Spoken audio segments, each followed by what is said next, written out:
Hello friend, কেমন আছো সবাই? আশা করি ভালো আছো। আমিও ভালো আছি। দেখো, আমি আম পাড়ছি। আজকে তোমাদের সঙ্গে একটু অন্যরকম আম মাখা শেয়ার করব। লেবু গাছ আর আম গাছ একই জায়গায় আছে, কাটা লাগতেছিল, তো আস্তে আস্তে ছিঁচি। আর যদি আমের কষগুলো মুখে পড়ে তাহলে তো শেষ পুড়ে যাবে। এই আমটা ধুয়ে পরিষ্কার করে এখন ছুলে নিচ্ছি। আমরা তিনজন, তো তাই 3টা আম নিয়েছি শুধু। এখন যে তেঁতুলটা জল দিয়ে চিপে মানে খোসা, তারপরে তেঁতুলের আঠিগুলো ফেলে দেব, ভালো করে কচলে নিতে হবে। তোমরা ওরকম ট্রাই করে দেখতে পারো।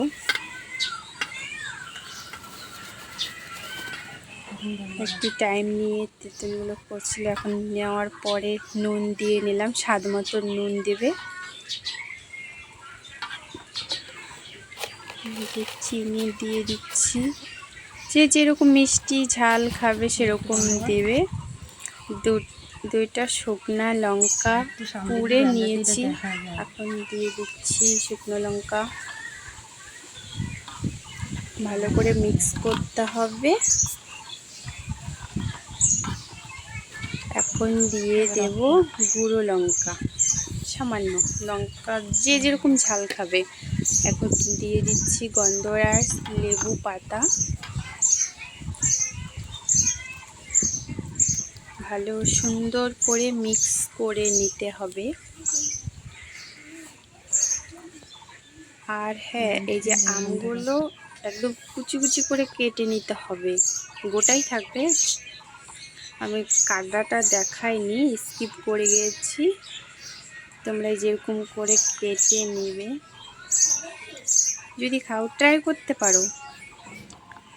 ভালো করে আমটা আর ওই তেঁতুলের মানে ওইটার সঙ্গে ভালো করে মিক্স করতে হবে। মিক্স করে কিছুক্ষণ রেখে দিতে হবে। এখন রেখে দেব। ফাইনালি আম এখন খাবো অবসানের পরে।